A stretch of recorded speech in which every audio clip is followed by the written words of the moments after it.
Hello friends, welcome to my YouTube channel learn with mind map by Mamta Verma. So friends, आज की इस class के अंदर मैं डिस्कशन करने वाली हूँ किस चीज़ के बारे में भाई।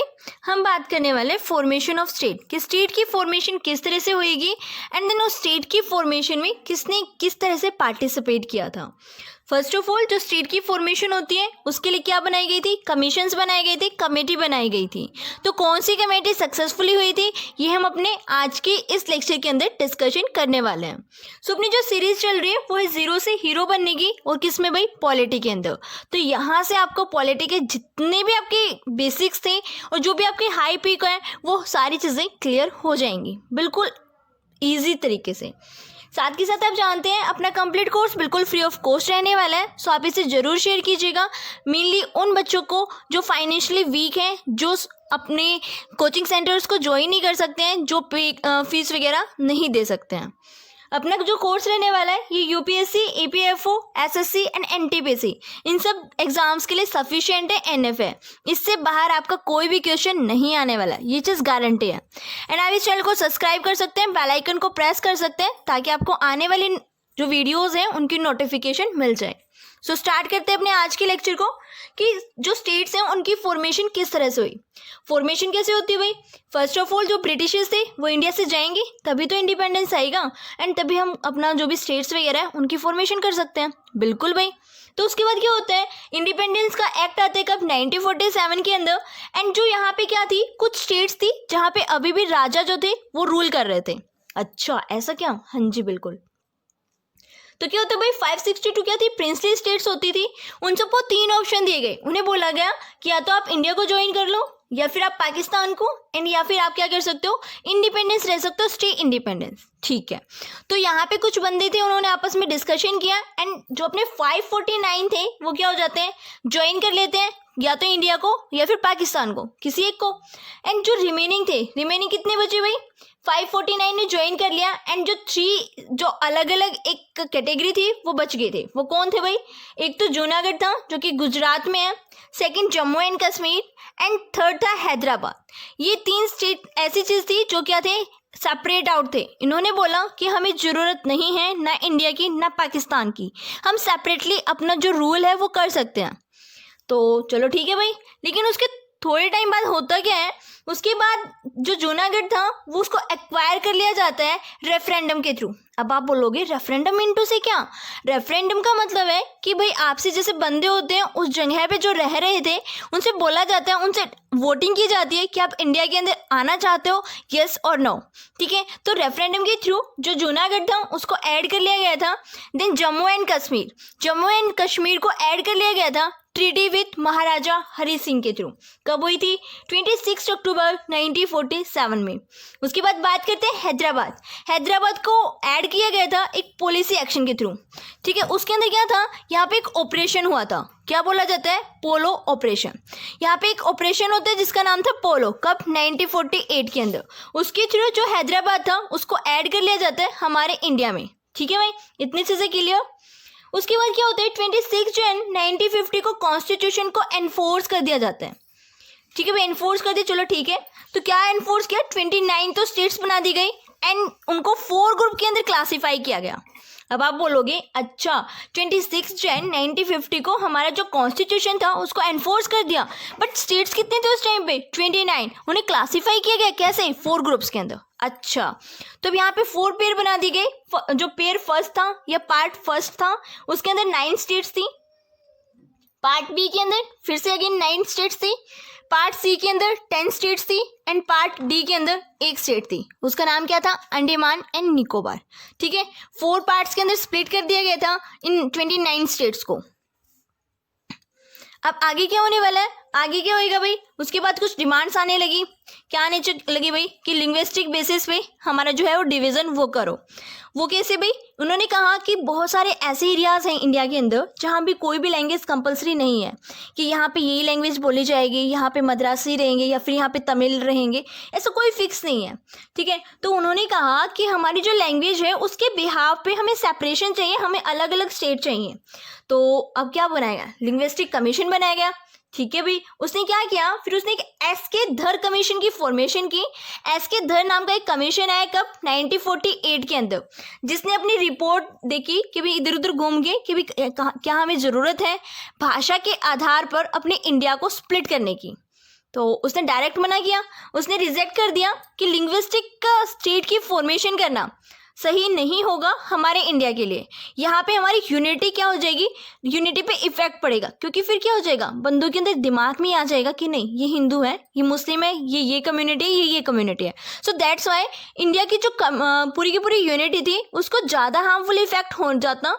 इसी वजह से इन्होंने मना किया कि नहीं, लिंग्विस्टिक बेस पे हमारे इंडिया को स्प्लिट नहीं किया जा सकता। ओके, देन जेवीपी कमेटी बनाई गई। इसके बाद तुरंत बाद क्या की गई, एक जेवीपी नाम की एक कमेटी बनाई गई 1948 में ही। जो एक कमेटी थी इसमें कौन कौन बंदे थे भाई, वही बंदे जवाहरलाल नेहरू, वल्लभ भाई पटेल एंड दूसरे बंदे कौन, पट्टाभी सीतारामैया। ये कौन थे, कांग्रेस के प्रेसिडेंट थे। ठीक है भाई, ये 3 बंदे थे। इन्हीं 3 बंदों का ज़्यादा यहाँ पे एक बहुत सारा इन्होंने कॉन्ट्रीब्यूशन दिया था इंडिया को ज्वाइन करने में। किसने दिया था भाई, सरदार वल्लभ भाई पटेल। स्टैच्यू ऑफ यूनिटी जो कि बनाया गया है अब गुजरात के अंदर, वो वही बंदे हैं। ठीक है, उसके बाद क्या होता है, इन्होंने भी रिजेक्ट किया कि भाई नहीं, लिंग्विस्टिक बेस पे इंडिया को स्प्लिट करना बिल्कुल भी सही नहीं है, हम लिंग्विस्टिक बेस पे स्टेट्स की फॉर्मेशन नहीं कर सकते। ओके, देन इसके बाद कुछ एक चीज़ होती है भाई, काफ़ी जिसका बहुत सारा इफेक्ट पड़ता है एक लिंग्विस्टिक स्टेट बनाने में, वो यहाँ पे होती है। क्या होती है भाई, अक्टूबर 1953 की बात होती है। एक पार्टी, एक श्रीमुल्ला नाम का एक बंदा था जो कि कांग्रेस का ही वर्कर था। वो क्या होता है, वो बंदा जो था वो यहाँ पे स्ट्राइक करता है, और वो स्ट्राइक भी हंगर स्ट्राइक करता है। वो हंगर स्ट्राइक करते हैं 56 डेज की, और उस हंगर स्ट्राइक करते करते वो डेथ हो जाती है उसकी। तो क्या होता है भाई, हर बंदे को थोड़ा लगना था धक्का कि भाई ये कैसे हो गया, ये ऐसे कैसे हो जाता है। और वो क्या मांग रहे थे, वो बोल रहे थे कि जो अपना आंध्र प्रदेश वाला रीजन है वहाँ पे तेलुगु स्पीकिंग और जो मद्रास वाले स्पीकिंग है उन सबको थोड़ा सा सेपरेट किया जाए, क्योंकि ज़्यादा वहाँ पे पंगे हो रहे थे। तो इसी वजह से उन्होंने क्या किया था, हंगर स्ट्राइक की थी। बट वो सक्सेसफुली बाद में होते हैं, वो जब उनकी डेथ हो जाती है। तो अब ज़्यादा इशू होने वाला था, तो गवर्नमेंट क्या करती है भाई, अब तो कुछ करना पड़ेगा। तो क्या होएगा, आंध्र प्रदेश एक पहला ऐसा स्टेट बना था जो लिंग्विस्टिक के बिहाफ पे था। दैट मीन्स वहाँ पे जो तेलुगु स्पीकिंग पीपल्स थे उनको तमिल स्पीकिंग इन 1953, तेलुगु और तमिल वालों को अलग अलग कर दिया गया था 1953 के अंदर। तो अभी भी क्वेश्चन आते हैं कि कौन सा ऐसा स्टेट है जो लिंग्विस्टिक के बिहाफ पे फर्स्ट ऑफ ऑल फॉर्म किया गया था, कौन है भाई, ये है अपना आंध्र प्रदेश। ठीक है, उसके बाद दिसंबर 1953 की बात है, तो वहाँ पे फिर से एक कमीशन बनाया जाता है। वो क्यों, क्योंकि अब धीरे धीरे बंदों क्या कर रहे थे, स्ट्राइक करने लग रहे थे कि नहीं हमें भी ऐसे चाहिए, हमें भी ऐसे चाहिए। मतलब एक को देख लेते हैं ना, फिर बाद में हो जाता है नहीं हमें भी ऐसे ही करना। तो वही सेम कंडीशन ऐसे ही हो रहा था। तो यहाँ पे फजल अली एक कमीशन बनाया गया जिसके अंदर 3 मेंबर की एक कमेटी बनाई गई। 3 मेंबर के अंदर कौन कौन थे, Fazal Ali, K M. Panikkar and H N. Kunzru. ये 3 बंदे थे। ये 3 बंदे क्या करते हैं, घूमते हैं इंडिया के अंदर और चेकआउट करते हैं कि क्या यहाँ पे रियल में ऐसे फॉर्मेशन करने की रिक्वायरमेंट है।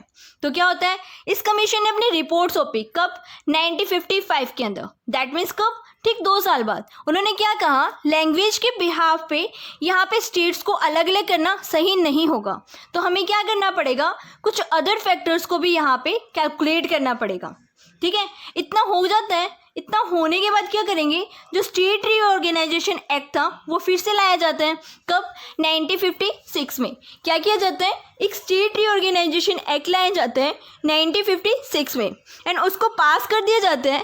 पास क्यों किया गया और पास करने के पीछे क्या रीजंस थे, यहाँ पे क्यों अमेंडमेंट की गई, ये भी चीज़ देखनी है।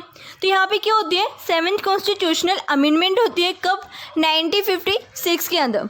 तो यहाँ पे 1956 में जो कॉन्स्टिट्यूशनल अमेंडमेंट की जाती है वो क्या होती है भाई, यहाँ पे 14 स्टेट्स की फॉर्मेशन होती है, प्लस जो 6 थी वो क्या थी, यूनियन टेरिटरीज। ठीक है, तो यहाँ पे क्या होता है, कॉन्स्टिट्यूशनल अमेंडमेंट की गई, 14 स्टेट्स एंड 6 यूटीज बना दिए गए।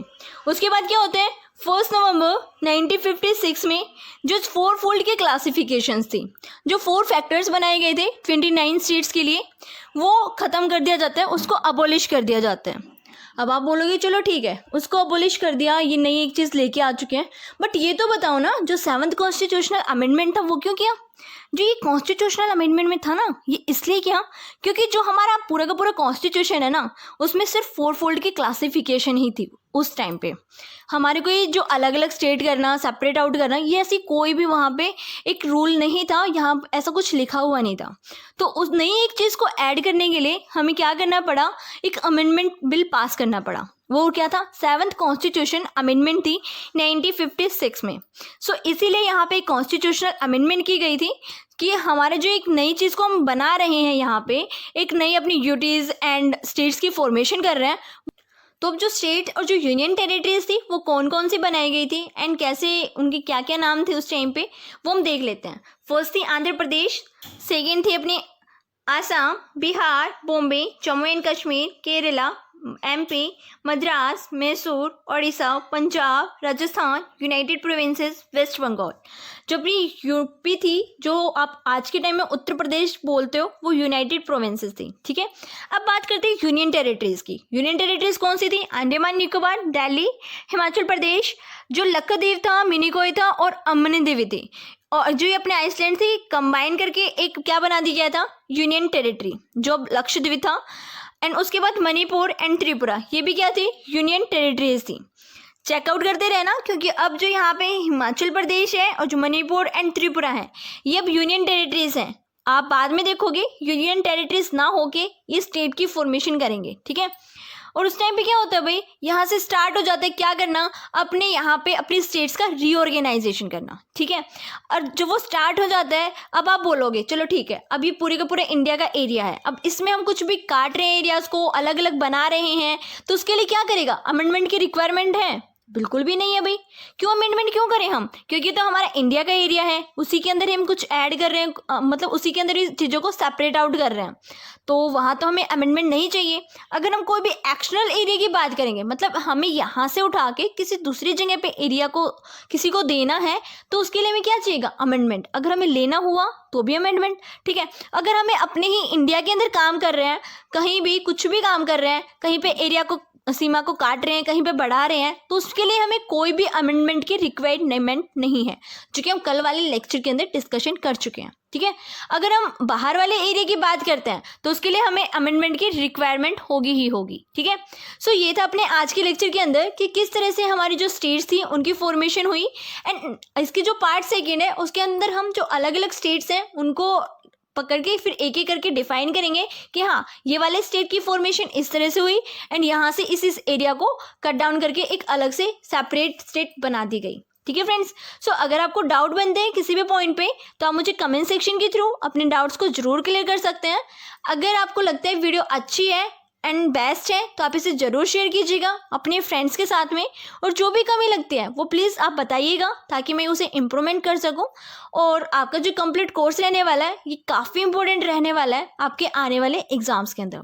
सो friends, thank you everyone, bye bye, take care.